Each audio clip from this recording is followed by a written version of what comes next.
আহা আহা নাৰদ,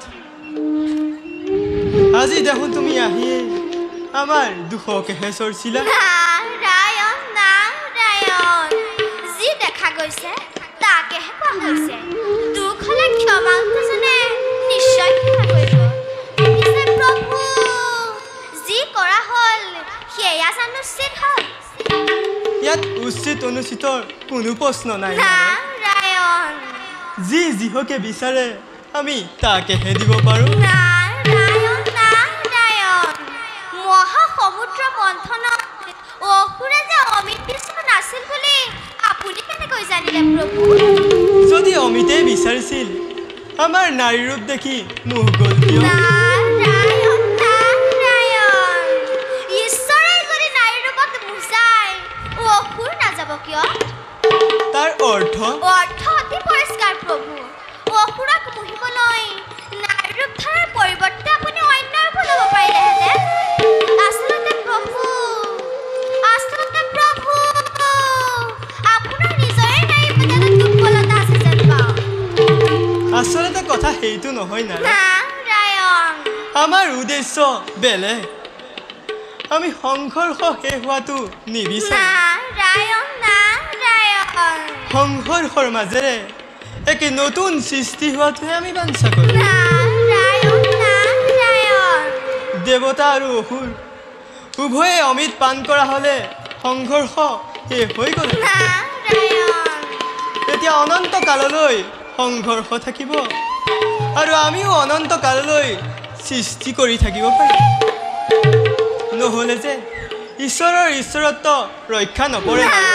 নাৰায়ণ নাৰায়ণ, পিছে প্ৰভু আপোনাৰ সেই মোহিনী ৰূপে কেৱল অসুৰকহে মোহিব পাৰে, দেৱতাসকলক কিন্তু স্পৰ্শই কৰিব নোৱাৰে। সেই কথা সঁচা নহয় নাৰদ। নাৰায়ণ, আমাৰ নাৰী ৰূপ আমাৰেই মায়া শক্তি। ঈশ্বৰৰ মায়াৰ পৰা ৰক্ষা পাব পৰা শক্তি জগতত কাৰোৱেই নাই। নাৰায়ণ নাৰায়ণ, দেৱাদিদেৱ মহাদেৱৰ কাৰণে প্ৰভু। ইচ্ছা কৰিলে তুমি প্ৰমাণ কৰি চাব পাৰা। তেন্তে সেয়ে হওক প্ৰভু। নাই নাই নালাগে নাৰদ, ঈশ্বৰৰ মাজত যুঁজ এখন লগাই তুমি ৰং চাব নালাগে। নাৰায়ণ নাৰায়ণ, নাৰদৰটো কামেই সেয়া প্ৰভু। বাৰু প্ৰভু, পুনশ্চবাৰ আপোনাৰ শ্ৰী চৰণত শত সহস্ৰ কোটি প্ৰণিপাত জনাই এবে এই দাসে বিদায় লাগিছোঁ। যোৱা নাৰদ। ভাল প্ৰভু। জয় জয় কৃষ্ণ কি পাময় ভজিলোঁ তোমাৰ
যাওঁ ময়ো নিজ কৰ্তব্যত অগ্ৰসৰ হওঁগে।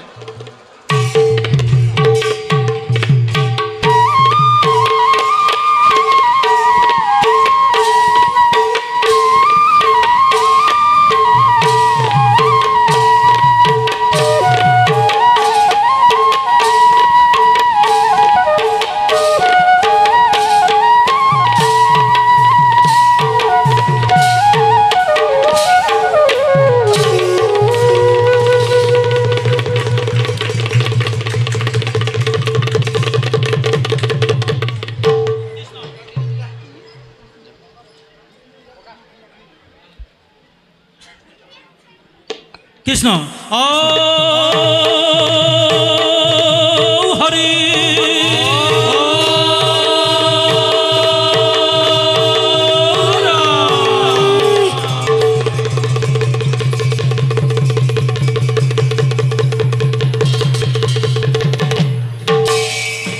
মহাদেবা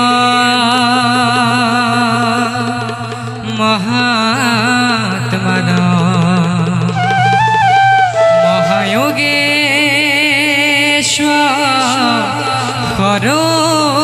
হরা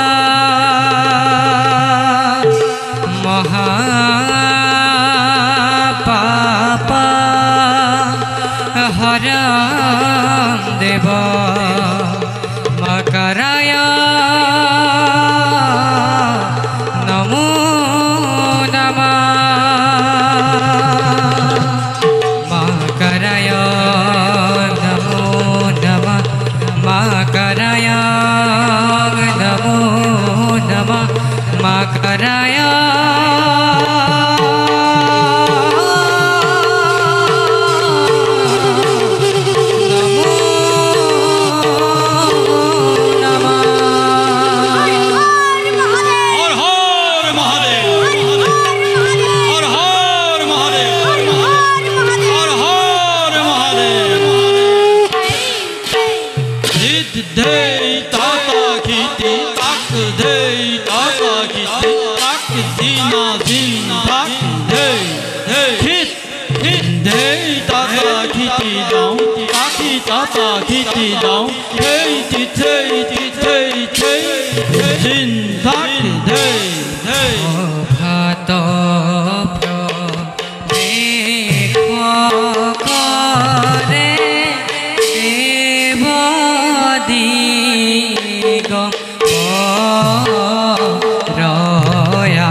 মতে পাইলা গোয়া ভার ভিতর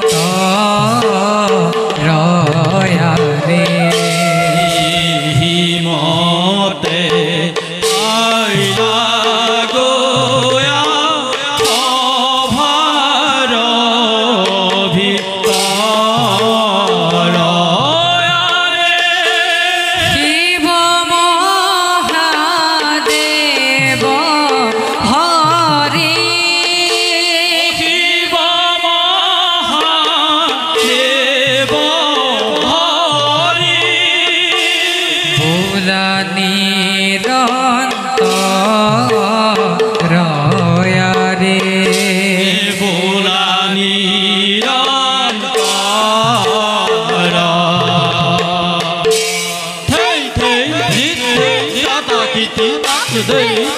kita tak dina jin tak dei dei hey ta kiti dong tak kita kiti dong hey hey jin tak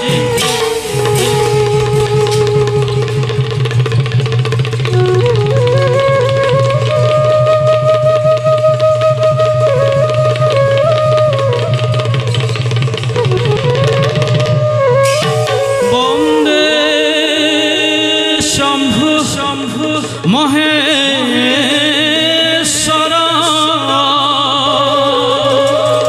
Bonde Gauri Manohara Bonde Hara Hara Varaspadam Bonde Bonde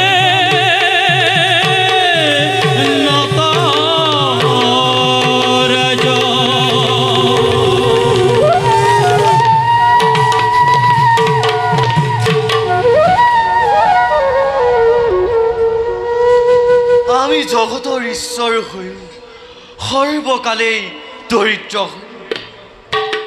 Parvati অশেষ কষ্টৰ মাজেৰে আমাৰ সংসাৰ চলাব লগা হৈছে তাৰ বাবে আমাৰ মনত কোনো খেদ নাই আমাৰ পৰা বৰ লাভ কৰি জগতবাসী সুখী হৈছে তাতেই আমাৰ পৰম আনন্দ আমাৰ মোহ নাই গতিকে আমি মায়াৰ অধীন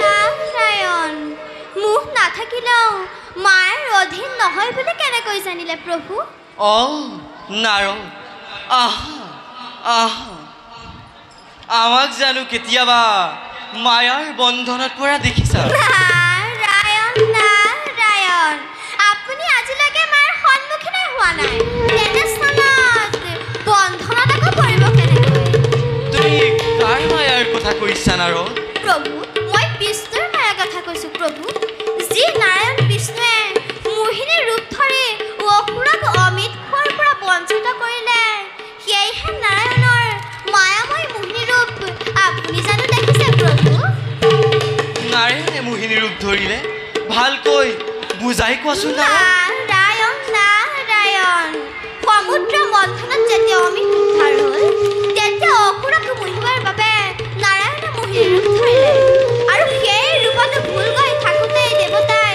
অমিত প্ৰাণ কৰি গুচি গ'ল সঁচানে নাৰদ সঁচা প্ৰভু সঁচা হ'লেও সেই মায়াই আমাক স্পৰ্শ কৰিব নোৱাৰে নাৰায়ণ নাৰায়ণ কথা আৰু কামৰ মাজত অনেক সময়ত সম্পৰ্ক নাথাকিব পাৰে প্ৰভু মই মদনক ভস্ম কৰিছোঁ এই জগতত এনে কোনো মায়া শক্তি নাই যিয়ে আমাক মোহিব পাৰিব মই আজিয়েই নাৰায়ণৰ কাষলৈ গৈ অকণো বিচলিত নোহোৱাকৈ তেওঁ মায়াময় ৰূপ দৰ্শন কৰি নাৰায়ণ নাৰায়ণ নাৰায়ণ মায়া দেখি বুলি বহুল পানী হৰি ঐ ৰাম বহুল পানী মই জিতেন দিয়া ভাবি মই জিতেন্দ্ৰিয় ভাবি তথাপি